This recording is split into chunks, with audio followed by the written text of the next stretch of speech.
Oke, bismillahirrahmanirrahim. Assalamualaikum warahmatullahi wabarakatuh. Kembali lagi dalam kelas kita tentang bahasa Inggris untuk pemula.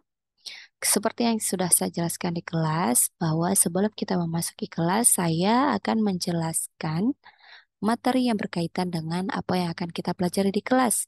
Sehingga ketika sampai di kelas, kalian sudah punya bayangan tentang materi apa yang akan kita pelajari. Kita bisa langsung berlatih. Jika ada yang belum kalian pahami, kalian bisa tanya. Sehingga waktu 2 jam di kelas itu harapannya akan sangat bagus untuk kalian berlatih bahasa Inggris. Bagi yang kembali ke YouTube ini bukan dari mahasiswa, saya harapkan ilmu yang saya bagikan di sini dapat menemani kalian untuk belajar bahasa Inggris secara mandiri. Oke, di video sebelumnya kita sudah menjelaskan bahwa dalam bahasa Inggris dan semua bahasa itu bermula dari kalimat. Dan kalimat itu terdiri dari subjek dan predikat sebagai kalimat yang sangat sederhana ya. Sebelum kalian mampu membuat kalimat yang lebih kompleks.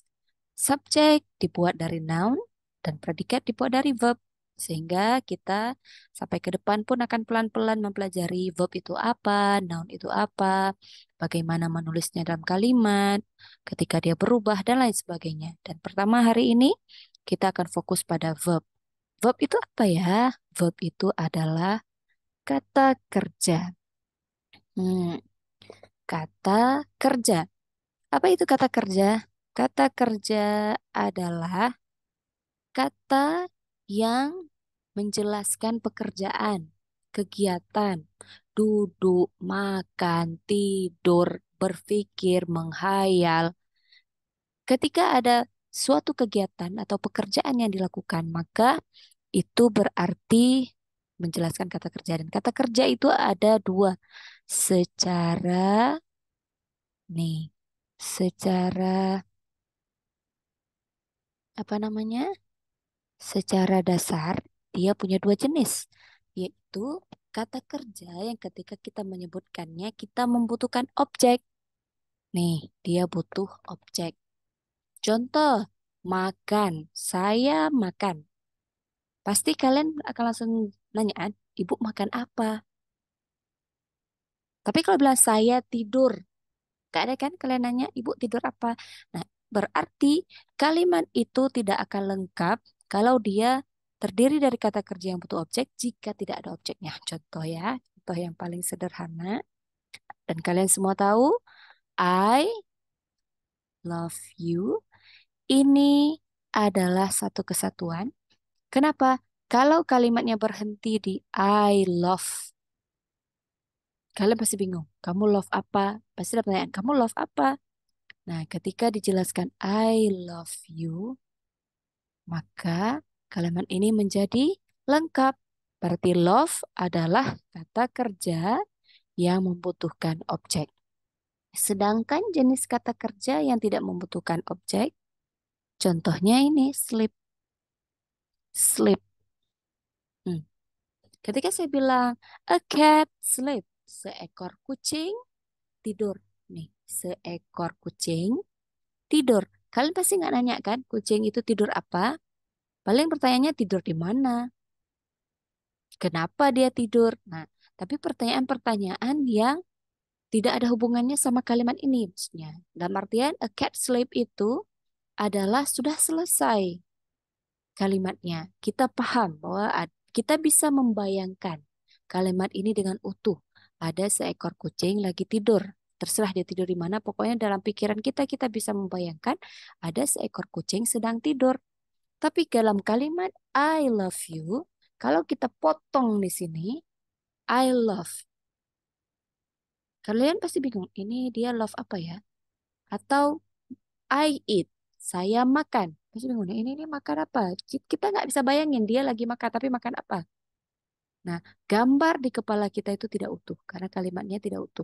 Tapi kalau dia bilang, I eat meatball. Oh, langsung terbayang sama kita, utuh, ada orang lagi makan bakso, gitu kan? Jadi dalam kalimat ini a cat sleep.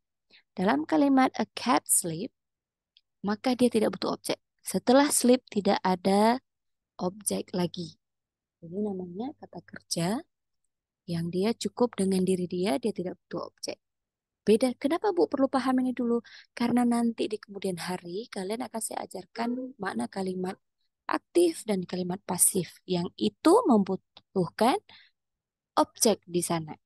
Nah, jadi paham dulu ada dua jenis kata kerja, ada yang butuh objek, ada yang tidak butuh objek.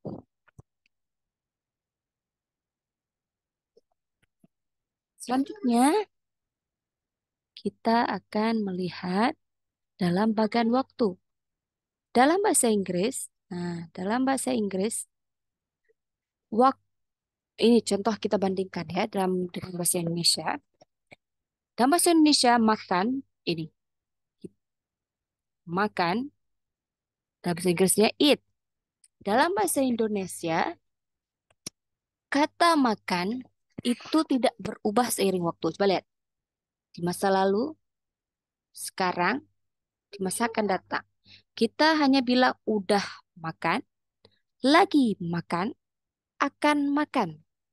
Kita nggak bilang udah makan, udah makanat, udah makun misal. Dalam artian kata makan tidak pernah berubah seiring waktu dalam bahasa Indonesia. Jadi bahasa Indonesia verbnya atau kata kerjanya tidak berubah karena waktu. Di situ paham dulu. Sedangkan dalam bahasa Inggris, nah lain. Di masa lalu, ketika saya bilang saya makan kue, saya harus bilang I ate cookies. Ate-nya berubah. Seharusnya dia eat kan? Nah, kemudian kalau lagi makan, I'm eating. Kalau akan makan, I will eat. Oke, sebentar ada yang menangis. Kita pause di sini dulu bahwa verb dalam bahasa Inggris itu dia berubah seiring waktu. Hmm, ya, ini menjadi perhatian kalian. Nanti akan saya jelaskan bagaimana cara dia berubah seiring waktu. Sekian, Assalamualaikum warahmatullahi wabarakatuh.